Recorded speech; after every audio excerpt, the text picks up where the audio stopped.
ঢাকা বিশ্ববিদ্যালয় কেন্দ্রীয় ছাত্র সংসদ নির্বাচন ঘিরে ডাকসুর এক প্রার্থী তিনি টাকার আদলে নির্বাচনী প্রচারণা চালাচ্ছেন। আরাফাত হোসেন তিনি দাঁড়িয়েছেন কার্যকরী সদস্য পদে। আমরা একটু কথা বলবো তার সঙ্গে। এই যে ডাকসু ভোট ব্যাংক চাহিবা মাত্র ইহার প্রার্থীকে 170 ব্যালটে ভোট দিয়ে বাধিত করিবেন, একটু বলবেন যে আপনি এই আইডিয়াটা কোথায় পেলেন? আচ্ছা, এটা হচ্ছে মূলত যখন ডাকসু উপলক্ষে অনেকেই লিফলেট ছাপাচ্ছে এবং সব প্রার্থী লিফলেট ছাপায়। ডেফিনেটলি এটা একটা ট্র্যাডিশন আমাদের। তো সেইখানে আমাদের যারা স্টুডেন্ট কিংবা অন্যান্য প্রার্থী সবাই হচ্ছে লিফলেট বিতরণ করছিল, বাট আমাকেও দিচ্ছিল এবং আমিও নিচ্ছিলাম এবং আমিও প্ল্যান করতেছিলাম যে আমারও লিফলেট ছাপাইতে হবে। তো এই ক্ষেত্রে দেখলাম যে অনেকের সাথে কথা বলে বুঝলাম যে আসলে তারা লিফলেটটা মনে রাখছে না, কারণ কিছুক্ষণ পর কেউ দিচ্ছে। তো সেই ক্ষেত্রে নাম্বার মনে থাকছে না, আবার নামও মনে থাকছে না। তো এই যে মনে না থাকা, সেটার থেকে আমার মনে হলো যে না, মনে রাখাইতে হবে, নতুবা তো আসলে আমার লিফলেট বিতরণটা কোনো ভ্যালু অ্যাড করে না। তো সেই ক্ষেত্রে আমি চিন্তা করলাম যে ইউনিক বেশ কিছু চিন্তা করলাম। এখন যেহেতু আপনি জানেন আরও 3 দিন আগ থেকেই মূলত প্রচারণা শুরু হয়েছে, সেদিন থেকে সবাই লিফলেট দেওয়া শুরু করছিল।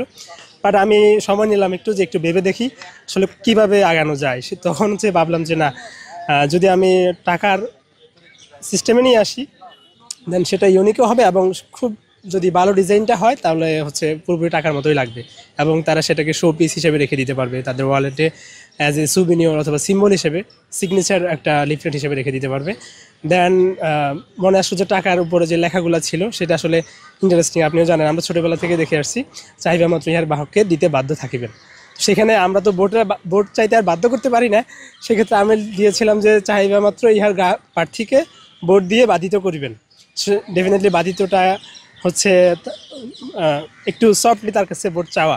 কোন নোটের আদলে এটা বানিয়েছেন? এটা 1000 টাকার নোট, 1000 টাকার যে ব্যাংক নোটটা বাংলাদেশে প্রচলিত সেটা। তাদের এক্সপ্রেশন ডেফিনেটলি পজিটিভ এবং তারা হচ্ছে এটা নিয়ে একটু জাস্ট নেওয়ার পরে তারা মনে করে যে আরে এটা তো এরকম তো লিফলেট কেউ দেয় নাই, এবং তারা দেখে এবং অ্যাপ্রিসিয়েট করে যে এটা ভালো হয়েছে, এরকম ডিজাইনটা ইউনিক এবং এটা তো সে রেখে দিবে।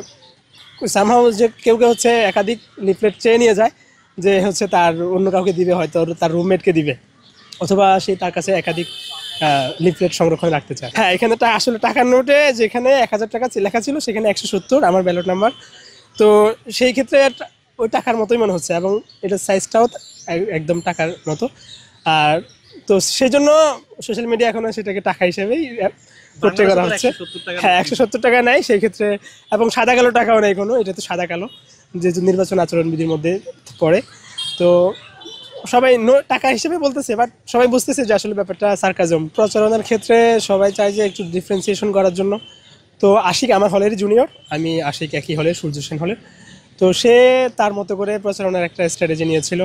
আমি চেয়েছিলাম যে আসলে সে ভাইরালও হয়েছে এবং হচ্ছে আবার সে ক্রিটিক্সের সামনে পড়েছে। তো আমি চাইছিলাম যে আসলে পজিটিভ ওয়েতে যদি প্রচারণা করা যায়, বাট হেলদি মার্কেটিং হয়, মানে যেটা হয়। তো এখন আমি পজিটিভলি যেন নেগেটিভ কোনো মেসেজ কারো কাছে না যায়, সেটা সবাই মানে আনন্দের সাথে নিতে পারে সেরকম ফোকাস করেছি। সাধারণ মানুষই এটাকে জাজ করতে পারবে, আসলে সিগারেটটা ফোকাসে নিয়ে আসা ঠিক না। তো এটা আসলে এটাকে ডেফিনেটলি আমি পজিটিভলি দেখছি না। আর প্রচারণা বিভিন্নভাবে হতে পারে, বাট এই ধরনের মানে এইভাবে আসলে প্রচার করা তার উচিত হয়নি হয়তো, এবং তার হয়তো এখানে আরেকটু সংশোধনের সুযোগ থাকে। টাকার ক্ষেত্রে আমি যেটা মনে করি যে এখানে আপনার পুরো ব্যাপারটাই হচ্ছে একটা রেপ্লিকা, এবং সবাই বুঝতে পারতেছে। আমরা অনেক সময় বিয়ের অনুষ্ঠানে আমরা যেটা দেখি, বরযাত্রী যাওয়ার পরে যখন গেটে টাকার জন্য ধরে তারা হচ্ছে টাকার অনেকগুলো রেপ্লিকা দিয়ে দেয়। তো এইটা আসলে আমাদের সোসাইটিতে অ্যাকসেপ্টেবল। এটা অ্যাকসেপ্টেবল হওয়ার জন্য আমি মূলত এটা নিয়েছি। এবং অনেক ক্ষেত্রেই টাকার যে আমরা ঈদের সময় বাজারে গেলে দেখতাম 1000 টাকার বড় নোটের একটা ল্যামিনেটিং সাইড।